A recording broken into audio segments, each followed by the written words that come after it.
fantastic to see you all on the screen.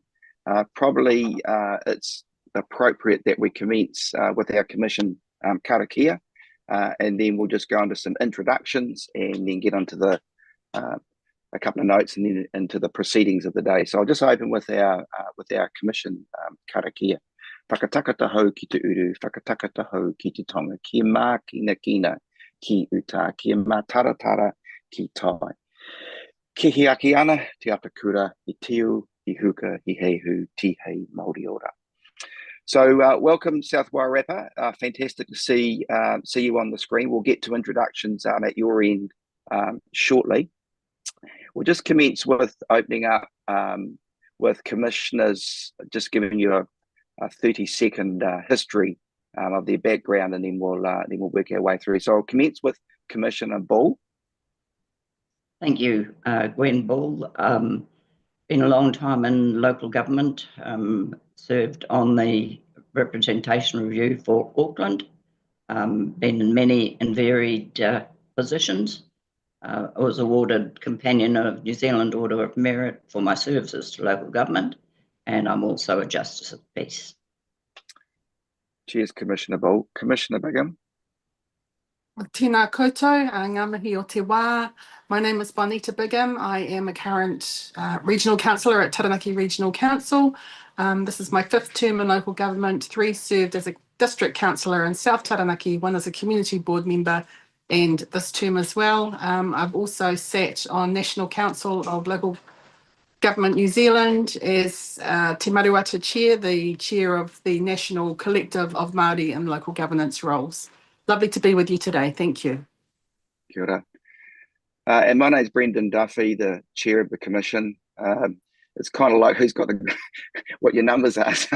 7 times around sounds terrible. 21 years in local government, 12 as Mayor of the Port of Whenua, a number of years on National Council, rural and provincial, and then various other roles, DHB roles and local government roles, and now here as Chair of the Commission. So that's the 3 of us. We're responsible for making the final decision, but we are supported by a team in the back room, and I'll just ask them to introduce themselves. Ali, maybe you start, and then we'll go to Donald, and then Courtney. Certainly, Ali Manning. I am the Project Administrator with the Commission and running the tech today. Cheers. Donald.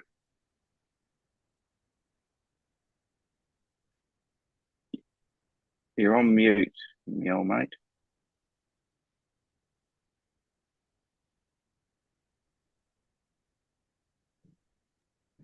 Sorry, some tech issues there. Kia ora, I'm Donald Rees-Boss. I'm a Principal Advisor with the Commission and supporting the Commissioners today. And Tātou, ko Courtney Hayward Aho. I'm a Senior Advisor with the Local Government Commission, and I've been the Lead Advisor working with South Wairarapa District Council throughout this process. cheers. So just a couple of little observations. Obviously, this is on live stream, and so we welcome all of those who are observing. Just to give you a sense, we are spread across New Zealand and internationally today. So that's the wonders of, or that's the joys of technology. If you see commissioners with their heads down, it's not that they've fallen asleep. It's just that we'll be taking notes. It's one of the downsides of live streaming. You kind of wonder, are they really listening? I can assure you that we are. We can even message each other independently should we need. So just trust us that we are listening and we are on song. It's just a very, very simple process. We'll pass over to you, Mayor Martin, to do the introductions, and then kick straight into your presentation. Then we've got submitters that we'll hear from. At the end of your presentation, commissioners may wish to ask some questions, and we can fire them in. And then after the submitters have made their presentation, there may be some other questions that we'll ask. We'll keep a record of those for your right of reply, so don't panic. We'll make a note of the particular points that we may wish to ask. I don't know, we'll just see where we land. Then we'll have the right of reply where we'll get the points of clarity that we're looking for, then the commission will go away and make its independent decision. We're a quasi-judicial process. We're not quite the High Court, but we do follow a good process, and we give everybody a fair go. So I'll pass over to you, Mayor Martin, for your intros, and then your observations in relation to your submission. Well, thank you very much, Chair. Tēnā koutou katoa, ko Martin Conley Tuku Ingoa. I'm the Mayor of the South Wairarapa, which also happens to be the southernmost territorial authority in the North Island. And I'm joined today by two people. On my right is our CE, Janice, and to my left, the person who's done most of the hard lifting on this exercise from our end, who is Nikki. And Janice is going to take us through the presentation now. Perfect. Kia ora, I'm Janice Smith. I'm the Chief Executive here. Been in local government for around 40 years actually. So believe it or not, this is my first time through a representation review. So this is new territory to me as well. You put the presentation up. Okay.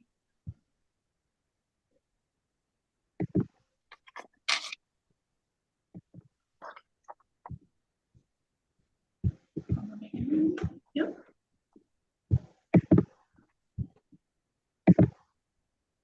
Beginning. Yep. Right, the way to the left. Yeah. Left where it says Go to the from left button. Left, down, left,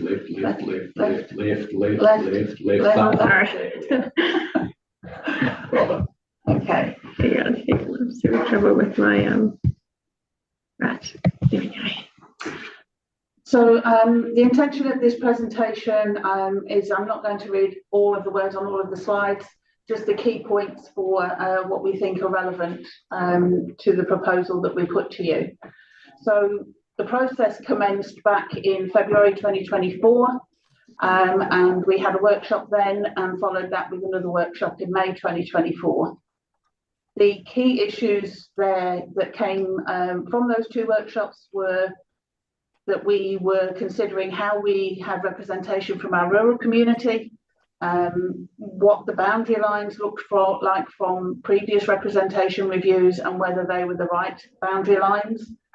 There was some concern around the lack of candidates that were standing for community board positions and whether the community still wanted those boards. And also consideration of whether at-large councillors would be a better mix for South Wairarapa. So in terms of those four issues, for the rural community, we were very conscious that in some minds rural is deemed to be farming, but in others it can mean lifestyle blocks, vineyards, coastal communities. So there's quite a rich mix of rural communities in the South Wairarapa. We then went to our community and asked them, do you see yourself as part of a rural community? And whilst there were some shared issues with farming, around rates and roading, there were also other areas identified, particularly in the coastal areas around tourism and how that affects their communities. In terms of the second question that they looked at around the boundary lines for the three wards, we asked the community whether they felt that they were representative and picked up the areas that they should. Can I just stop you just for a second? Just so that for everybody that's observing, are you able to bring each slide up onto the big screen or not? Because we've got the heading paper on the big. We just can't see the smaller words. I'm just thinking for people that are watching.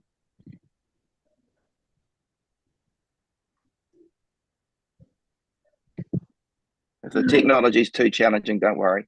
But I just Is that no? What we had.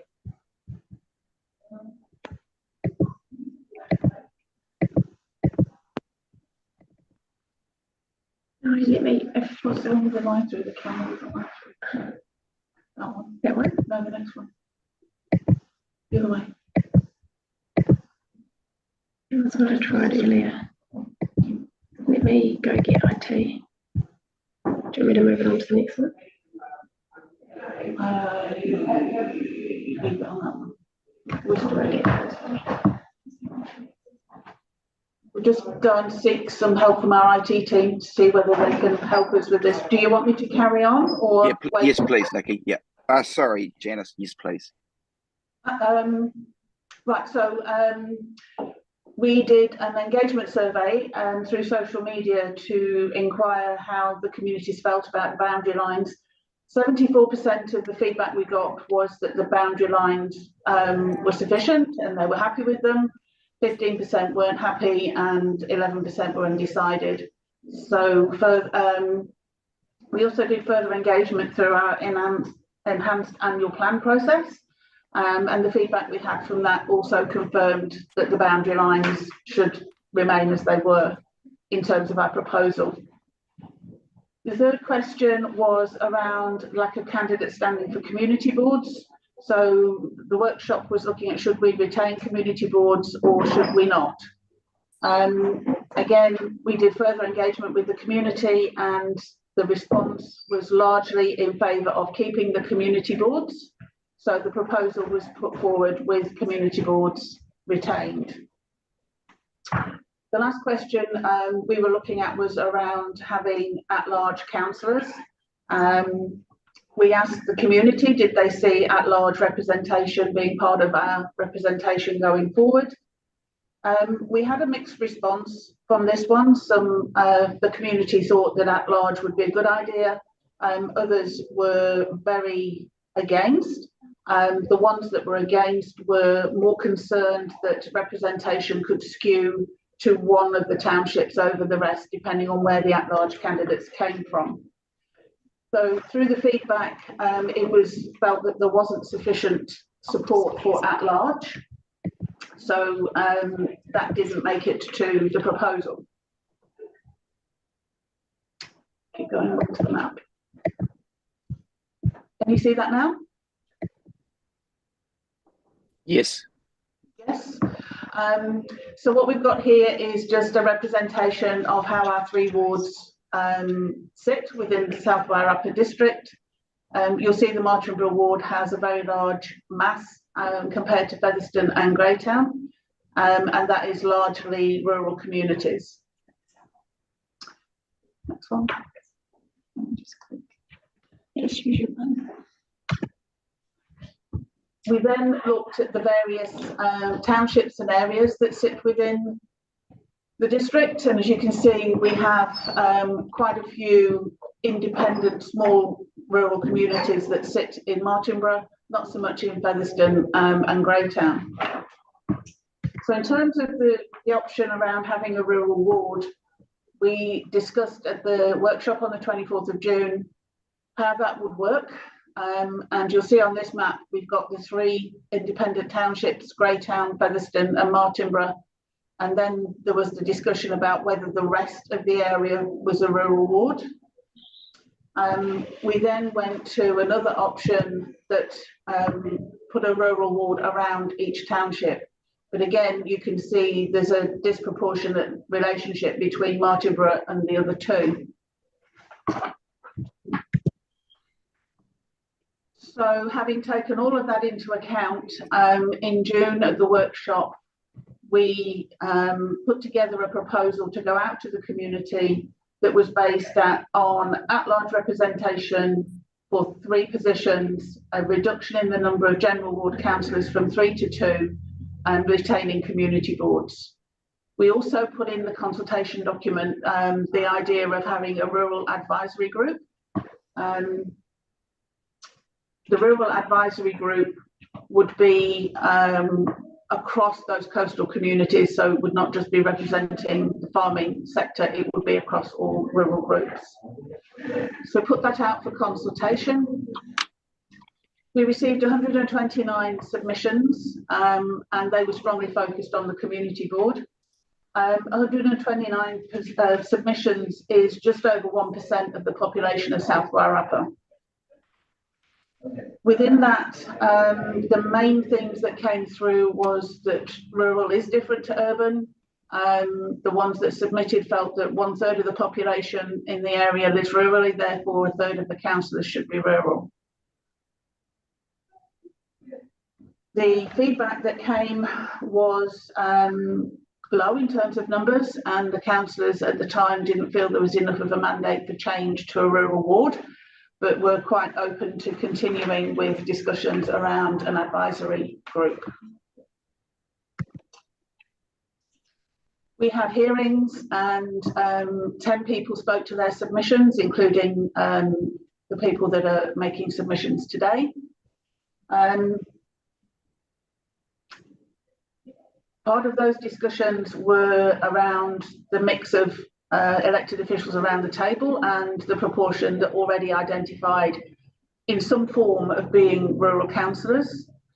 We also have public participation slots at our meetings, and we regularly have people come and talk to us from a rural perspective.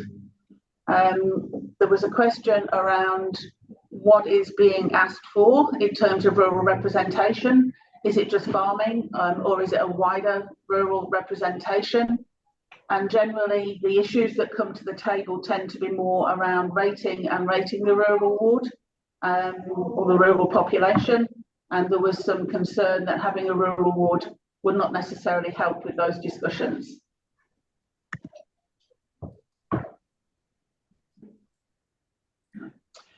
So having gone through that, the councillors reviewed the position around a rural ward and decided that they would pursue a rural and coastal advisory group in the proposal as opposed to a rural ward. That would allow us to pick up all of the areas within our rural communities, not just the farming sector. It did guarantee that the farming would have a seat in or a place in that group, but it allowed flexibility to allow us to bring in those other areas. We also felt that the advisory group would strengthen current avenues and also align with our neighbours of Masterton and Carterton, who also have rural advisory groups.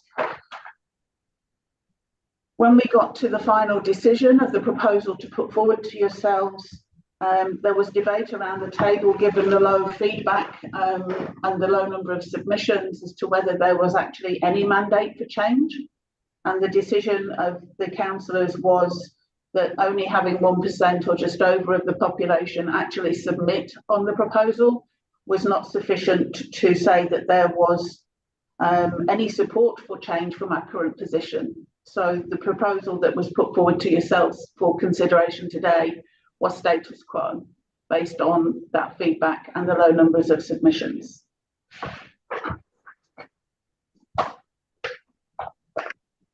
That's the presentation. Anything that you want to add, Martin? Well, of course, what we haven't talked about is the broader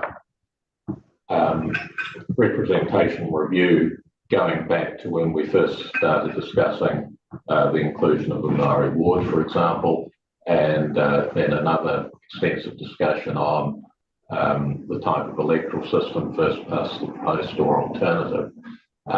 And so I think it'd be fair to say that this was a council that was keen to look seriously at alternatives. That is one of the reasons I think we've ended up with a Maori ward for the forthcoming election. And in fact, I've got some notes here of all the times when councillors discussed, debated, sometimes at high-level meetings, sometimes at lower level, and we have put in a considerable amount of thought to could we do it better or differently, whilst still possibly respecting some of the, if you like, traditional and heritage views that people have. I think it would be fair to say that the three towns, which were the original three boroughs that were amalgamated in 1989 along with the county council, people have incredible affection and loyalty to those three towns. And if you ask somebody where they come from, I think there's a much greater chance that they'll say I come from Martinborough than they'll say I come from the South Wairarapa.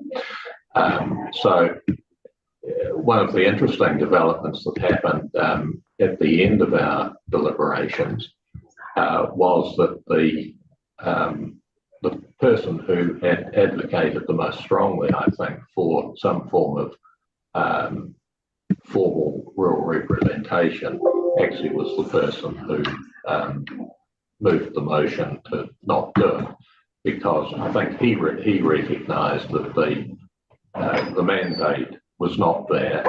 And there's also the historical perspective, which we haven't mentioned. At the moment,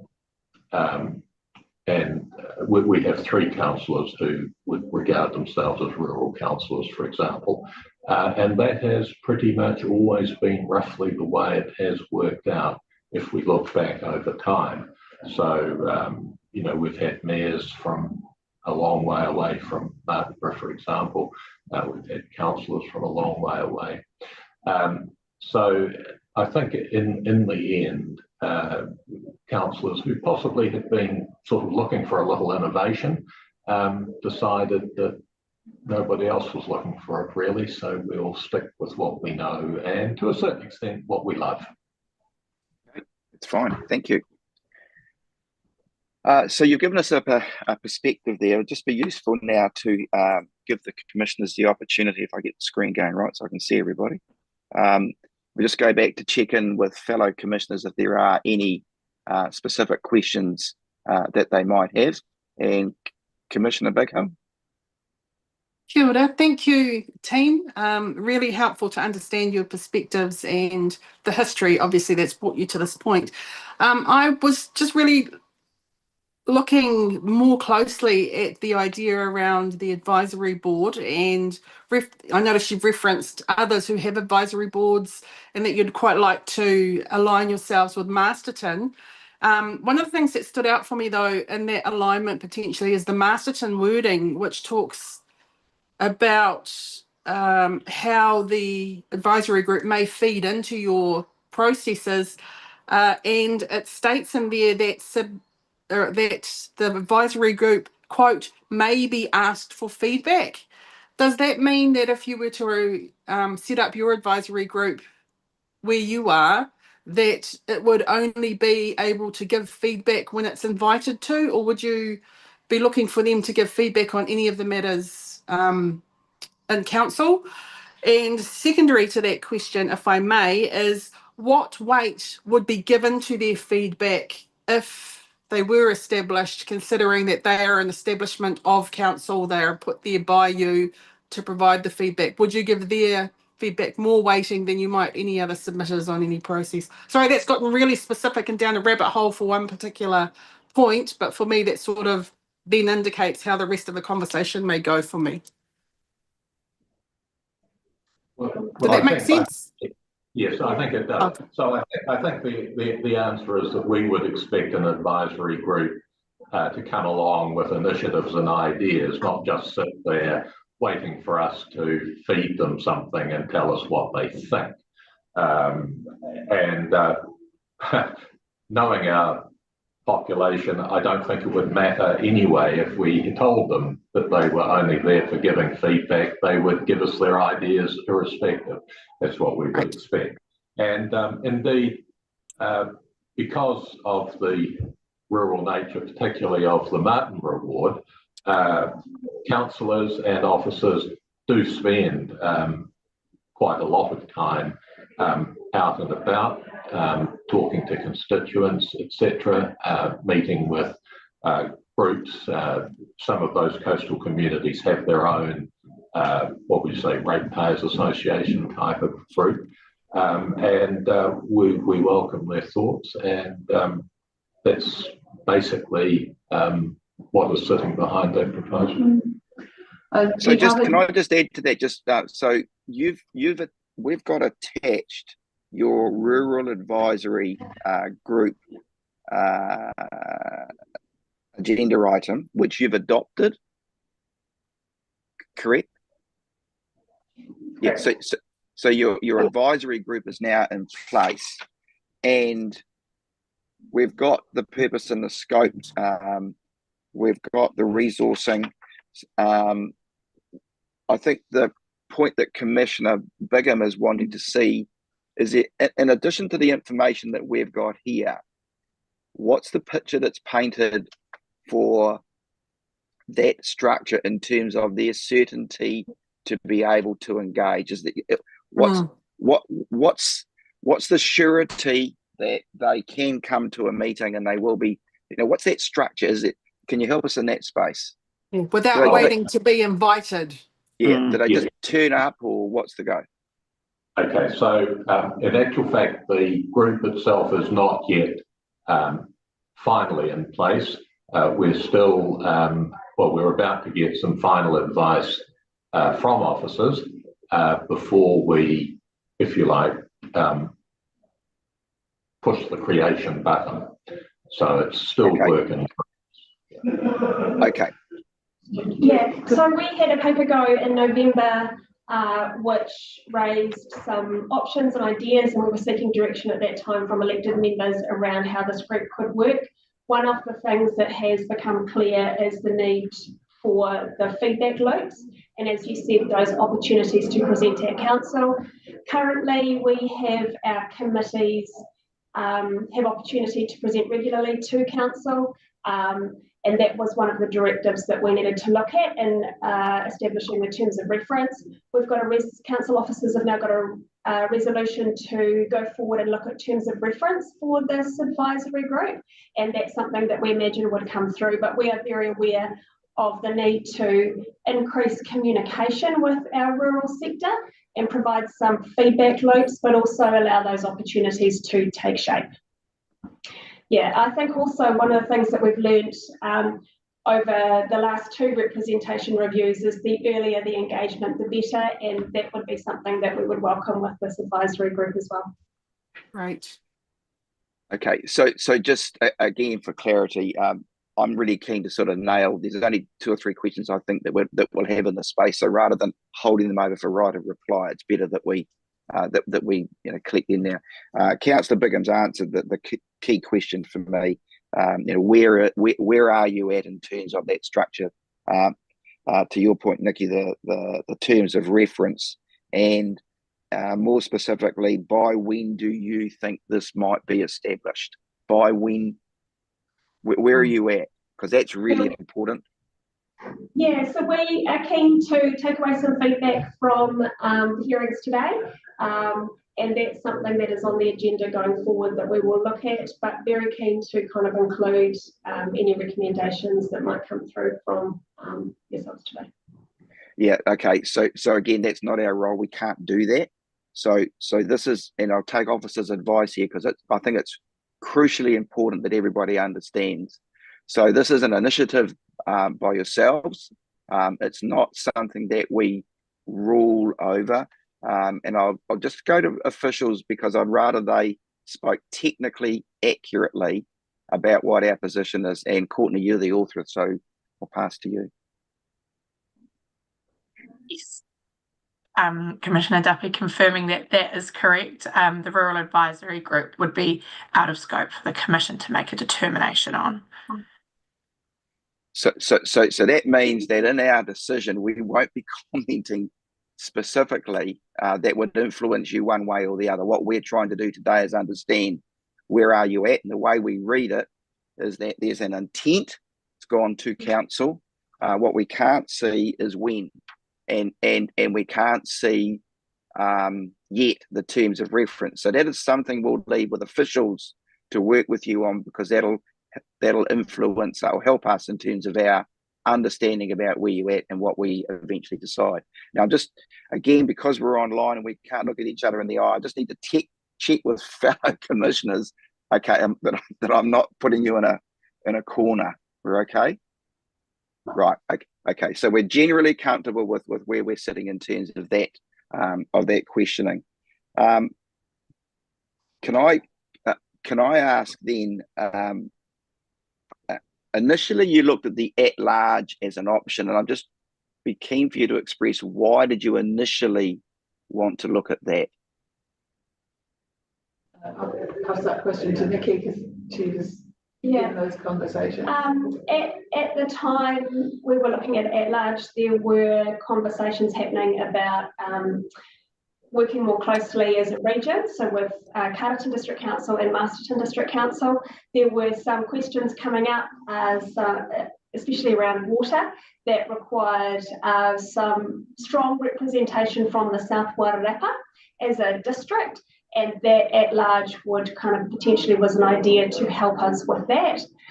Also, some of the discussions that we had were around the fact that we do have a very large geographical area, and so that would potentially allow some of our other communities of interest, the rural, the coastal, to stand or to have a voice or to have representation through at large. And just heading forward into the future unknown, just strengthening that voice for South Wairarapa. Okay. I think also there was a view expressed, and I indeed share this view, that because of the tradition and the history and the heritage, the way things currently work can often appear, I think, to outsiders to be possibly the word parochial comes up from time to time. And I think we thought if there were more people other than the mayor who represented the whole district, we might get a more integrated view of what was good for the district, rather than possibly people expressing what was good for my ward as their sort of go-to starting position. Okay. Alrighty. So fellow commissioners, I think you're comfortable. Are there no other questions? Okay. So we as commissioners are comfortable and haven't left you with any right of reply questions. Nothing wrong with that. Pretty keen to move over to submitters, to the appellant, sorry. And I'm going to pass to Ali to set that up for us, please. Commissioner, I'm just bringing through the appellants currently.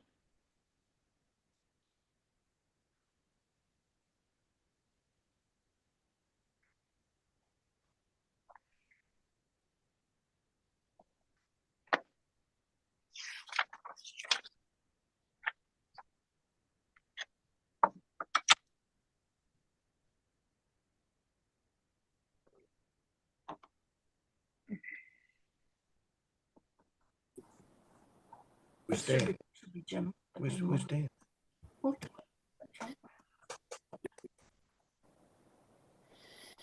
Hello, but I don't seem to have a picture. Can anyone hear me? Yes, we can hear you. Yes. We can't see you yet, but you just trust the technology and it'll come our way, I hope. So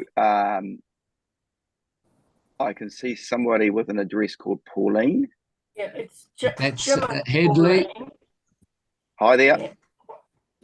G'day. Yeah. And now we've got Alistair and Jenny. Morning. Hi, how are you? Hi guys. And I suppose it'd be quite useful if Danny turned up. Mr. Ridderford is here. He just doesn't have a video on at the moment. The video, if it's appeared, I've start video. I'm clicking that. There is a camera. Are you seeing a picture of me? Regretfully not. There we go. There we go. Come through now. Yes, now you've got a picture. Can't explain why, but as my 9-year-old daughter many years ago told me with computers, it's very simple, Dad. Just keep pushing the buttons. Well, I reckon if you could find the button that would move the camera so we can see more than your nose upwards, it might be quite. There we go. Look at that. Right. Works. Great. Thank you. Okay. So you have all been watching so far, I presume. So you've got a sense of the proceedings. So simply, we're in your hands for you to summarise the submission that you've made, and then there's a chance for us to ask questions as we deem appropriate. So we're passing over. We're in your hands. Thank you, Commissioner Duffy.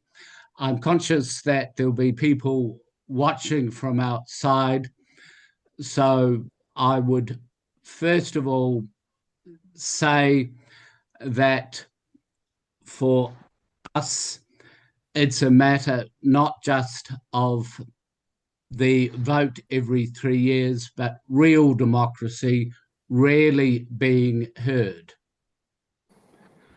Now, you have 3 appellants before you, which represent a range of opinion.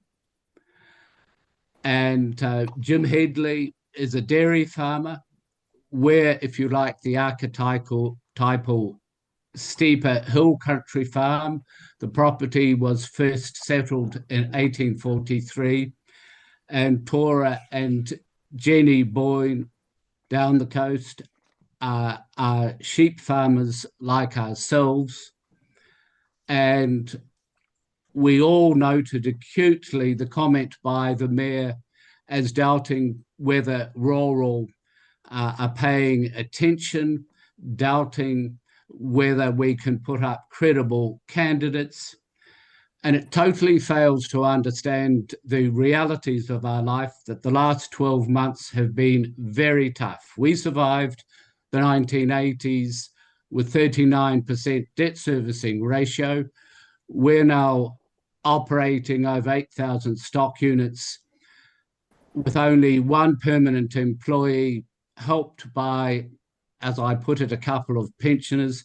That's the reality of life in rural, and that explains the degree of determination we have when we see clear waste of money at the council, when we see rates go up and up, and the degree of resolve is shown by the fact that at Gabriel, the road out here for 6 days was blocked. Nothing was being done. And so after 4:30, when the contractors had departed, the locals got stuck in and cleared the road in an hour and a half flat. So whether they like it or not, the fact is we all collectively are resolved to stay put, and we're resolved to be heard. Now, for today, there will be my own submission and followed by Jim Headley. Jim Headley, it's important to listen, because if you will hear what it feels like to know that you have an important message, but one way or another, the people in head office will always outmaneuver you. In terms of my submission, and taking up your lead, Commissioner, that we should summarise, I've sent a copy of my submission to the District Council and indeed the Commission, and I hope you would have that in front of you at this stage. Our submissions and appeal can be stated very simply. Rural is different from urban, and we're not effectively or responsibly represented. Now, I approached that by looking at it in a traditional legal fashion of the roles of natural justice, let us be heard, and the question of consultation. And I emphasize that for there to be democracy, consultation must be daily practiced, not at the end of any electoral cycle. What has changed since 1989 is that where rural then was 70% of the population, we're now soon to be 30%. And what was a sensible arrangement way back then, the shift of population and the arrival of new people in the district have meant that we no longer have a voice. But that is not to say that we don't make a contribution. And at our little corner of the world between farming and the Tora Walk, you'd be very surprised to discover what the actual turnover is, though very little stays in our hands. So I, with a legal background, looked for the decision made by the council and the reasons. And as far as I can see, the decision is no more than we'll stay with the status quo. And it was just, the reasons are that it was decided that 129 submissions received were not enough to mandate a change in representation. When I was at university, reasons need to be more substantive than that. Digging into community, I was delighted and relieved to discover that Parliament, in passing Section 19N, has become quite prescriptive in the way of looking at where the real communities are. And I now very much understand that the business of Maori wards was a reflection of some deep thinking that if we are to have real daily democracy, then we need to be listening to all those groups and communities. And I'm particularly influenced by the Commission's own guidelines and reports of decisions that clearly, as to the concept of community, it is groups of persons in social interaction within a geographical area and having one or more ties. Clearly, Maori fit into that description, and very clearly rural people do. In terms of what makes rural for us, on the first page of my submission, I've made the note very pragmatically that the councils do not deliver water services or other benefits to rural areas, so we must do for ourselves. I note that livestock and food production are the predominant enterprise, and space is a key feature, and with it, the lesser need for regulation. Lest it be thought that newly arrived lifestyle dwellers and coastal residents walk in other space, that is not correct. And in fact, Jenny Boyne, who's put in a great deal of work with the hall at Tucumuri, it is to her credit that all the coastal residents are delighted to turn up and get a flavour of what rural life is. It gives them a sense of identity. And it's our job as longer-term residents to make them welcome. I am arguing strongly that rural living, the livestock and farming business, and I speak after 5 generations, is a culture, and a very valuable culture that must be preserved rather than gerrymandered and maneuvered out of existence. The big issue for us is the business of carbon and forestry. And if I and my neighbours do not fight and express ourselves, we will be left as an enclave of grazing on the coast, a mere hobby farm, and wall-to-wall pine trees to Martinborough. That is the reality. Now, I do feel angry about that because I could have faced rates as high as 200,000.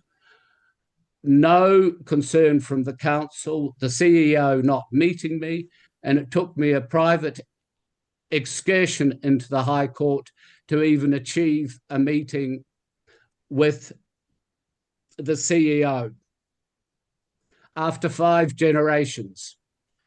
Now, we talk about workshops. I've never been invited to any of them. Perhaps I'm thought to be a little bit too eloquent, a danger to the monochrome society living comfortably in the middle of Martinborough. Dan, can I just remind you that we've only got a certain allocation of time, and I don't know if your team are going to contribute as well, but some of the commentary that you're getting into is really, it's outside of the realm of the commission. So really, so I really urge you to stick. Can we just get back to representation? That's the important part. But it is important to understand that, yes, we are a community. That's what I'm arguing for. And you'll find there's passion there. Now, staying with the second page of my submission, the question is to consider whether each identified community of interest needs separate representation. And the word is needs. Now, in terms of wrapping it to a close,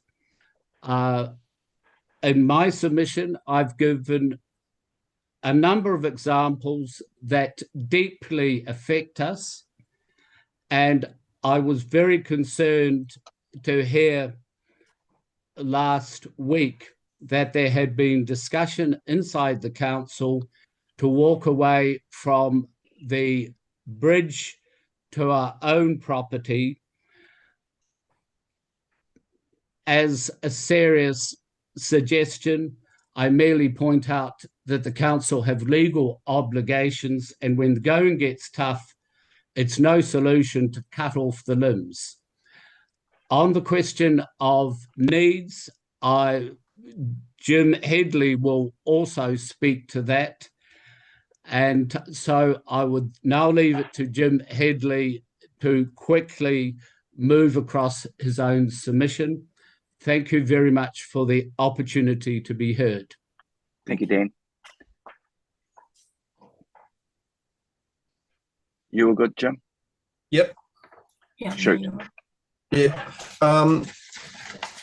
Before the amalgamation in 1989, there were 3 borough councils: Featherston, Greytown and Martinborough, now the urban area towns, and Featherston County Council, now the rural area.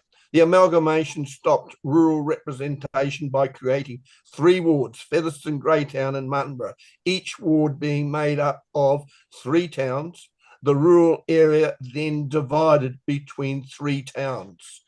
A third of the rural community was added to each town, keeping in place separate 3-town representation. Now, that's very much like if Featherston was divided up into 2 and then a half put in with Martinborough and Greytown, that's how they would feel. There is no farmer representation on council at present. I believe Councillor Pip Maynard was the only councillor born locally, and that's important. That they've lost, they're all coming from outside. They don't know the history and so forth. The population of the towns are about Featherston 2,780, Greytown 2,800, Martinborough 2,600, and the rural area 4,260. So that makes each ward about 66% urban, 33% rural.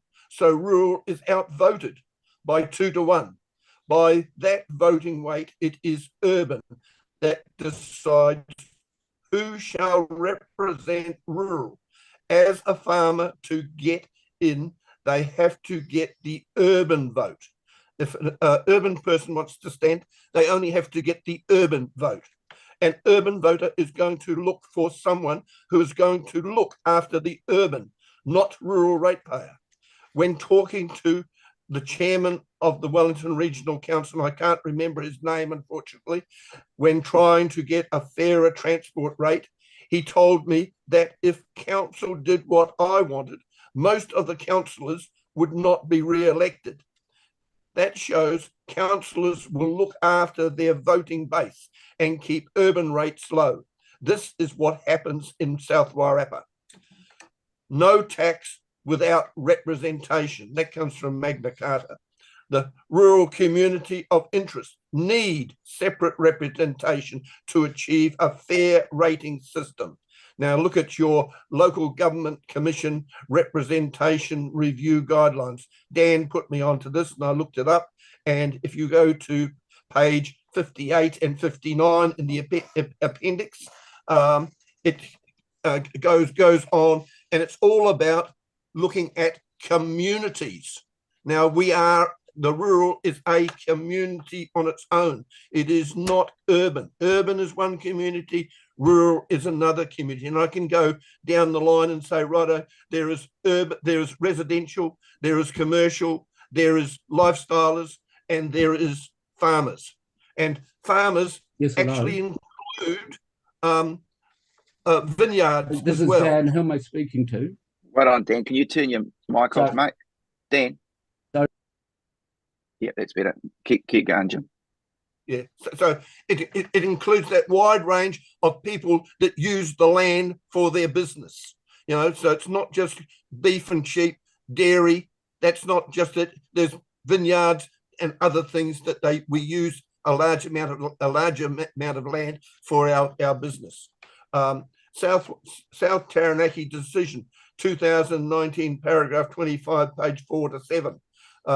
You know, the commissioners there were talking about the parterre getting a award, and they brought up that they were a different community.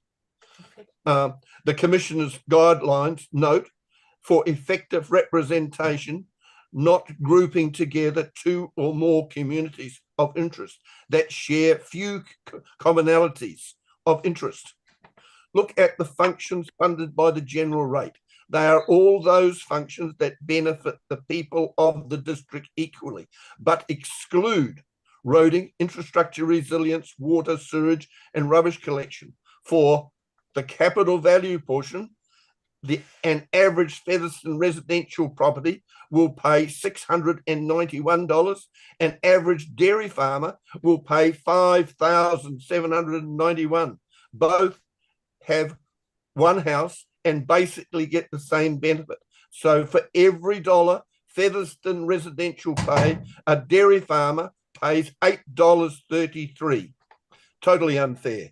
The dairy farm rates are high because they need a large amount of land for their business. But the dairy farm business does not require a large amount of council services and activities for the functions funded by the general rate. If a farmer was to stand with the present ward structure advocating fairer rating system, which would see rural stop subsidising urban for functions funded by the general rate, no urban voter would vote for them because it would raise rates for urban. Even a rural ward would not guarantee farmers getting onto council, as voting is about 1-to-1 between lifestylers and farmers in the rural area. Lifestylers may be over half the population of rural, but at least rural will be deciding their representation, not urban. It is not possible for a person voted in by urban to represent rural, since it's only human nature that they will look after their own voting base. Council stated, we want our elected members to reflect who we are. Council's decision shows that farmers are not part of South Wairarapa. To have a chance of stopping rural subsidising urban, we need to start with a fair representative rural ward. That would require 3 or 4 rural councillors, depending on population. Also go into that farmers have only about 10 to 15% of the population, farmers that is, not, you know, lifestylers make up the rest of the 34% of the thing. So to say that they only got X number of submissions and so forth, you've got to look at what numbers are there, you know, and you've got to look at the argument. Is the argument right or not right? You know, at large doesn't do anything for farmers because it's still 66% urban against 33% rural. So, you know, it does nothing. The map, they said, shows the settlements, a lot of settlements in the Martinborough large area, but there's a lot of settlements missed out in the Featherston area, at least. You know, where I live, there's Piatia, there's Pukio, there's Gautra, you know, and so the names go on. You know, there were settlements, and a lot of these were settlements at one stage, but, you know, with modern transport and that, they slowly disappear as, you know, areas. There are 3 or 4 selected. Oh, you know, talking to council, they say there's opportunity to talk to council. Well, council, when talking on public participation time, strictly enforce 5 minutes. I had one time only a line and a half to go, and I was told to stop. And I have given the council a copy of my speech notes, so they know what's going on. You know, it's important that we have a chance to express what we want, so they can take it on. They had a rates review, and they had a rates consultant there, and he totally misled them with false information that influenced their decision, because he was an expert.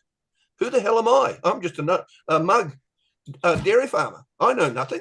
You know, but I've been carrying on this for quite a few years. I've got involved with this and picked up the knowledge as I've gone along. Workshops. Jim, I don't want to be the next person that cuts you off, because that's the last thing that I want to do. Last bit. Workshops. They're closed to the public. We just had a petition given wanting a 3% cap.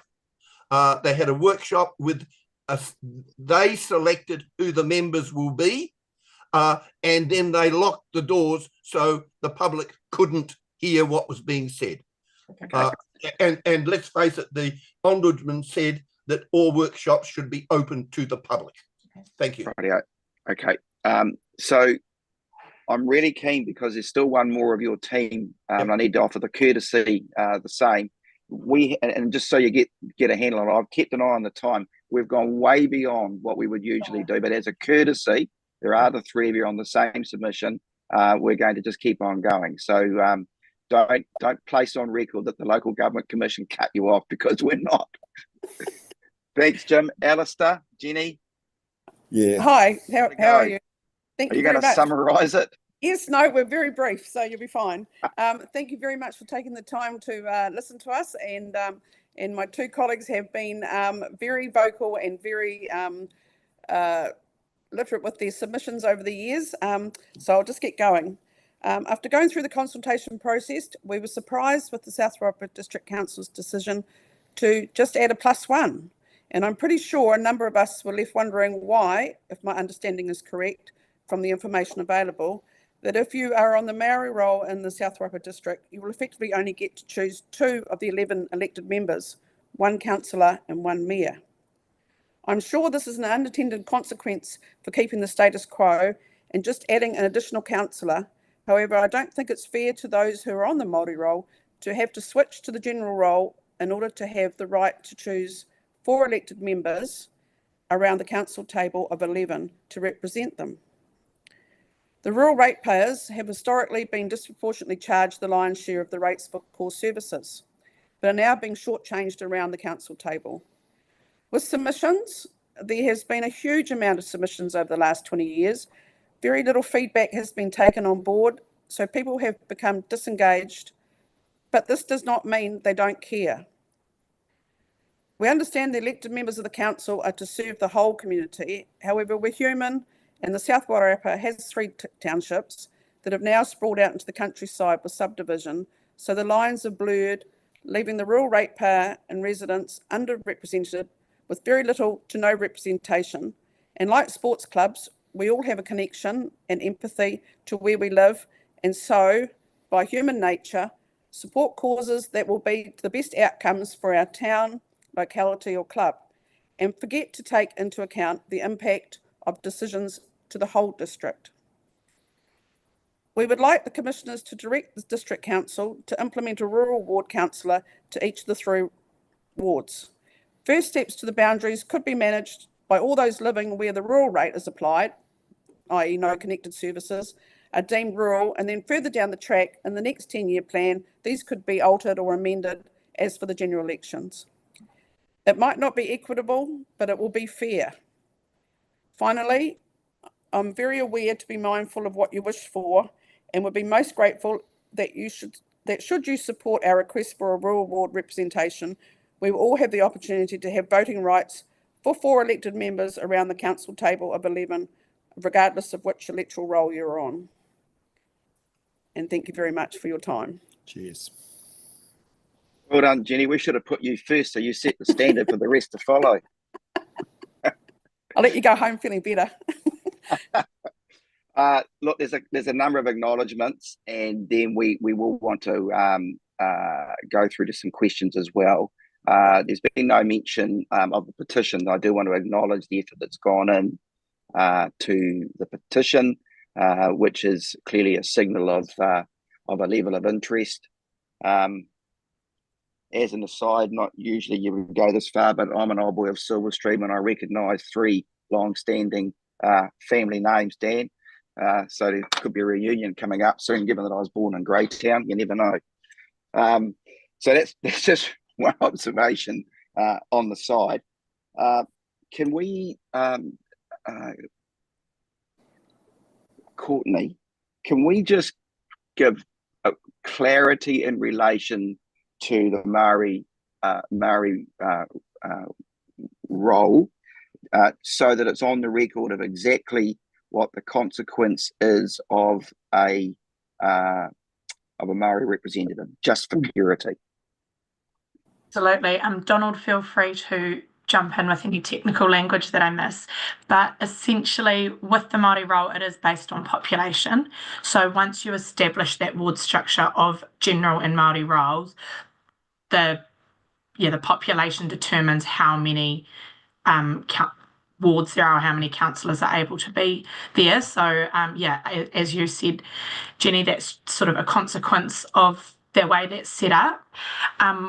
The at-large councillors are a way of sort of mitigating that can be explored, but obviously that was sort of spoken through and looked at as an option that wouldn't go ahead. And I guess that's the other thing when we're talking about implementing these rural wards, that would probably lessen the amount of people that or elected members that you would be able to vote for. Is at the moment those ward structures are 2 elected members per ward, or 3 elected members per ward. That would be cut in half or sort of proportionalised for the rural ward. Does that? I just think it's an important point of clarity. We're not going to go into the great detail now, but that there are significant consequences, I suppose, would be the word that I would use. And I don't, we're not deep into the detail of all the discussions that have occurred, but I just think a couple of points of clarity in that space are useful. My ears gone off. I think they have. While Brendan's sorting his headphones out, was there anything you wanted to add to that? No, and unless Jenny or any of the other appellants have further queries. Well, yeah, it was just a thing of just like be careful what you wish for. But yeah, so does it mean that if we don't, well, still, it doesn't really matter whether we have a rural ward or not.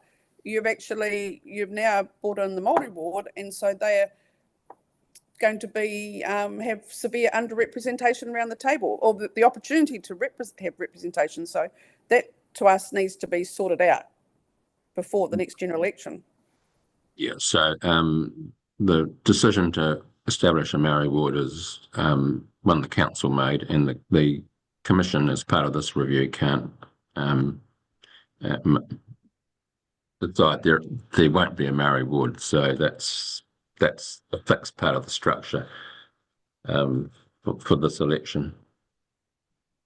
You know, I wasn't worried about whether or not it was going to be one or not. It's just that the fact that they'd only get to have 2 votes. So that's a matter of the law, though. Okay, thank you. I think that's been useful. I'm pretty keen to get to a couple of questions. That it is patently obvious the level of commentary between you three as submitters, that you have elements of frustration. Some of it we can consider. There's an amount of it that is beyond the realm of our responsibility.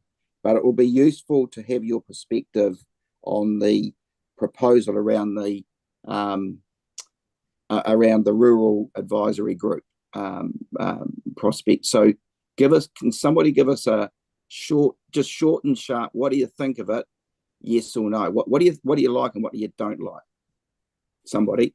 And if you are going, Dan, can you turn your mic on?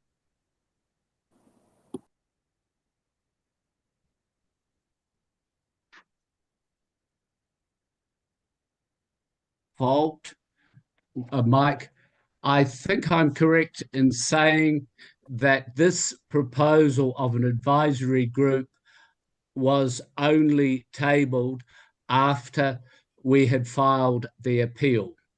Correct. We feel it is a sop for real democracy. In my paper, starting from a legal background, I make the point that democracy is not the business of electing people every 3 years. It must be practiced daily. So the precedent for your neighbouring councillors to have a similar structure you don't support. Is that what you're saying? I think there are, with the other councils, and I'm well removed, that there is, with a certain inevitability, that the 3 councils are pulling together and may eventually be merged. There's deep discussion about rural wards in those areas because advisory groups, farmers are busy and they don't want to settle for second best.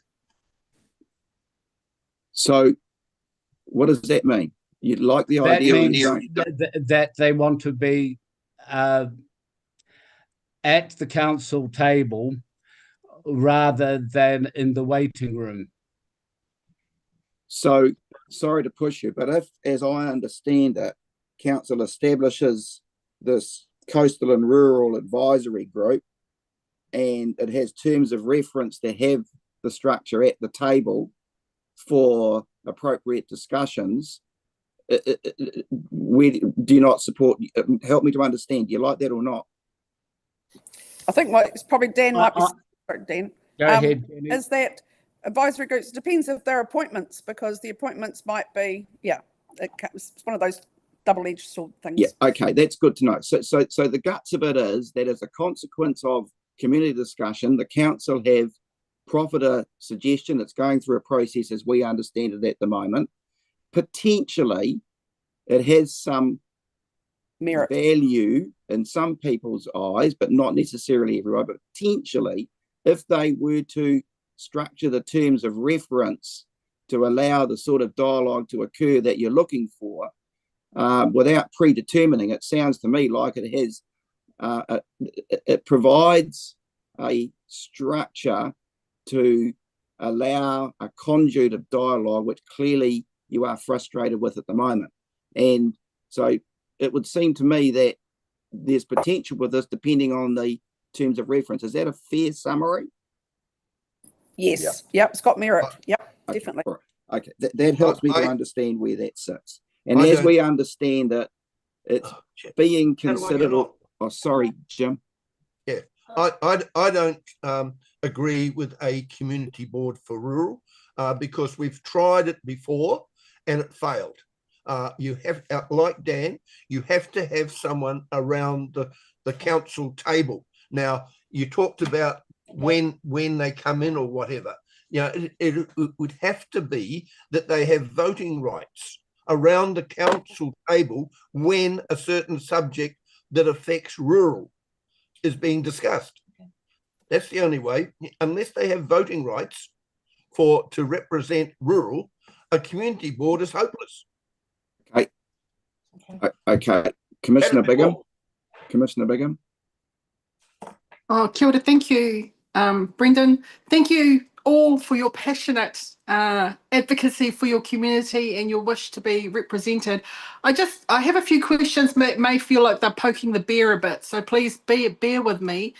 I heard the statistics that farmers make up 10 to 15% of the population, which on my very bad school C failed maths calculation tell me that you're looking at about maybe 1,800, 2,000 people who are in the rural community.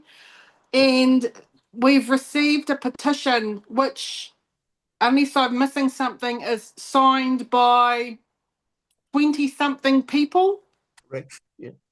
So I'm struggling a bit with the support that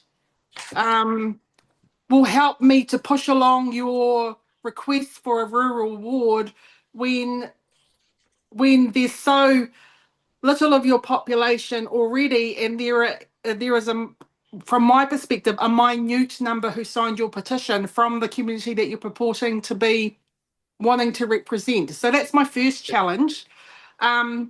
My other comment will be, and I agree, it'll be really helpful, and perhaps this is something that we can ask council to feed back on, with the intent for this advisory group to be established. How will that advisory group be made up? How will the members be appointed, etc.? I think that'd be really critical to know, and might help in this issue.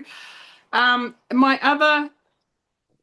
other point is that when councillors take an oath, and I think someone referred to this, that councillors take an oath to be there for the good of the whole district. If you feel that hasn't been already happening, that your views and perspectives aren't being taken into account, so you need your own representative for a rural, you're just seeking one rural ward? Yes. Okay. I say one rural ward with three. Okay. So that's only one voice who will have a vote around the table. No. I'm talking about one rural ward with 3 or 4 councillors. Oh, with 3 or 4 councillors. I see. Sorry, I got those numbers wrong. Thank you for clarifying that. That's important. Okay. So yes, my question back to council will then be, how would the advisory group members be appointed? What would their specific terms of reference be? Because that's all still kind of unclear at the moment. Thank you for pointing out whoever it was, I can't remember, it might have been you, Jim, who said that you've tried the community board approach and that has failed in the past. That's really helpful to know. But so then I guess I'm coming back to my original question around, we've received a petition from fewer than 30 members of the rural community who are supposed to represent, which is supposed to represent about 1,800 to 2,000 members of the wider community of 12,000 or 11,880. What weight should we put on those numbers, which to me seem, and I hate to say it this way, a very little amount of support for the ideas that you're asking us to consider today? Well, to start with, we're farmers. We're out there working 7 days a week. It's a 24-hour day job that we do. And the only way to get everyone is to go round individually and knock on the doors and get them to sign it and so forth. And as you can see, the large area, especially with the Martinborough ward, there's a hell of a lot of travelling to do and a lot of time to do it. What did happen, we tried putting it in Farm Source and Farmlands. They wouldn't put it in because they didn't want to be political. The only ones Right. that we put it in were Wrightsons, and then what happened there was another petition was running at the same time, and our one got put underneath that, so people didn't see it. You know, but it's very hard to get people to know that they're to sign everything. You know, it's not an easy job. Understand that. Thank you very much. Okay. I'm conscious. Just check with Commissioner Bull. Question. Yes, thank you, Mr. Chair. You made the comment that you were not responsibly represented. One of you, I forget which one it was. But being devil's advocate, surely that is up to the people that you choose to stand for council. And then why do you think that a ward representation would be better than the Coastal and Rural Advisory Group? Well, the thing is that we have so-called representatives now from rural, but because of the ward structure, 66% is urban, 33% is rural. So therefore, our representative is decided by urban, and they have their things that they want. They want low rates, and they pass it on to us. You know, you tell me that there you are for the public good portion of, and the capital value portion of the functions funded by the general rate. A Featherston average property pays $691, yet a dairy farm average price pays $5,791 for exactly the same things and the same benefit. You know? Okay. That's wrong. Okay. I would have to say that this has been one of the more vigorous community chats that we've had through this process. I think there's some 40 local authorities going through representation reviews. At least half, or close to half, there are hearings. And this one's been just another one of those energetic community discussions.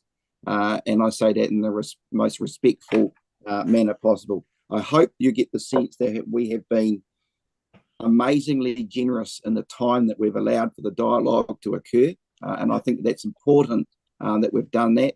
We've gone so far over time, we've done all of us have done ourselves out of a cup of tea. And I'm not really concerned about it, to be frank. So I do conclude by saying to all of you, you know, to Jim and Pauline, Alistair and Jenny, and obviously you, Dan, thanks for the effort that you've put in. We will move back to talk to council now, and then we'll go into our deliberations in due course. So I say thank you. Thank you. So just, and I am conscious that there's really not a heck of a lot in the right of reply that we need to deal with. But Courtney, just are there any particular points that we need further clarity on that you've got noted? So The advisory group, more detail around that. Yeah. So clearly that's one. And then the other one is clearly there's, you know, there was commentary around there being a rural ward. I'm just struggling with the implications of, so technically, because this is a public discussion, so if officials can clarify technically what we are allowed or not allowed to do, because there could be a perception that we've been persuaded to go back and tell the council to introduce rural wards, and you know, clearly. So I just think for formality, can we get from officials clarity, and it might be useful for council to hear this as well anyway, what are the limits for what we're allowed to do? Is that okay to do that? I'll just hear from Commissioner Bull for a second. Yeah, Mr. Chair, I'd like to know what issues would be addressed by a ward system that are not addressed with the Rural Advisory Group. Okay, got that. So that's noted. So officials, can you just help us, just for formality, please? Yes.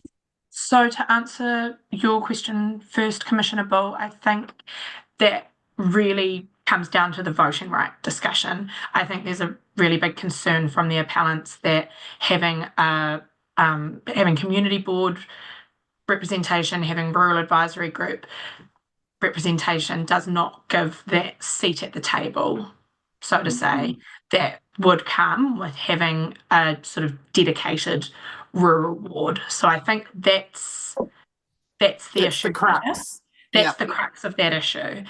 On the subject of the rural representation through the ward structure, one of the things that we sort of touched on in response to Jenny's question was obviously if we're splitting the current ward structures into rural wards, that actually does diminish the amount of people that the people on those rural wards can vote for, because you're effectively cutting wards. I don't want to say in half because it's not going to be necessarily bang on half, but you are reducing the amount of votes that people have, because as the wards increase, the amount of people you can vote for decrease.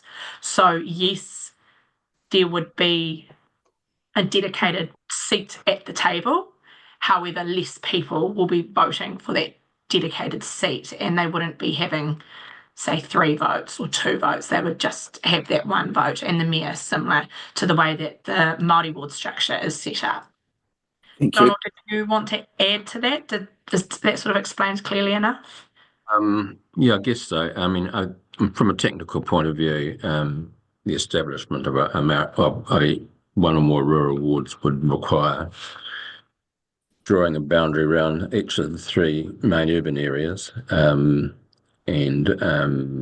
calculating the respective populations of the urban and rural areas, and that would determine how many rural ward members there might be. Okay. Thanks. Sorry, Commissioner Duffy, I might just one last thing on that subject is there is a little bit of ambiguity around what is the community of interest for that rural population. Is there a separate community of interest per the existing wards and then the rural wards that come off that, or is it everyone else outside of those townships? So are you a rural person from Featherston, or are you a general rural person of South Wairarapa? So actually that ambiguity around what are those communities of interest makes it a little bit tricky to determine how those lines would be drawn as well. Yeah. Thank you for those points of clarity. I'm really pleased that you've extended the discussion to reflect community of interest. I think that is a significant driver to considerations that I suspect were strong on council's minds when they were going through their process. So look, I just want to leave it at that. We've yet to make any. Obviously, we'll go away and make decisions, but I just think on the record it's useful to have those, or in the public arena to have those points of clarity. I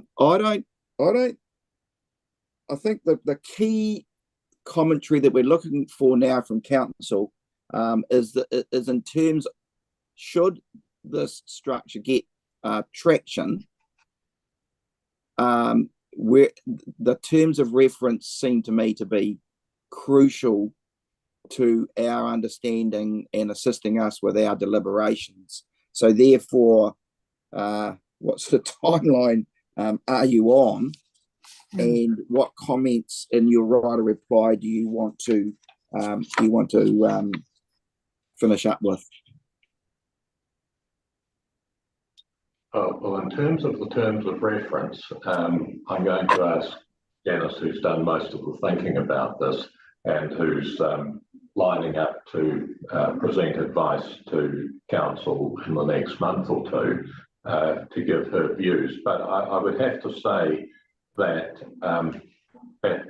at this stage, I don't think we can give you any strong assurance that we as a council have made a committed decision as to what those terms of reference would be. On the other hand, I will also say that ever since this council has been formed 2 years ago, the consideration of some form of rural advisory group, farming advisory group, has been raised at a number of points. So it's not just a recent SOP, as I think the word was, to our decision around rural wards, but we did know that a representation review was coming up, and we wanted to look at the picture as, if you like, the big picture, not make random decisions on the go. So I'll just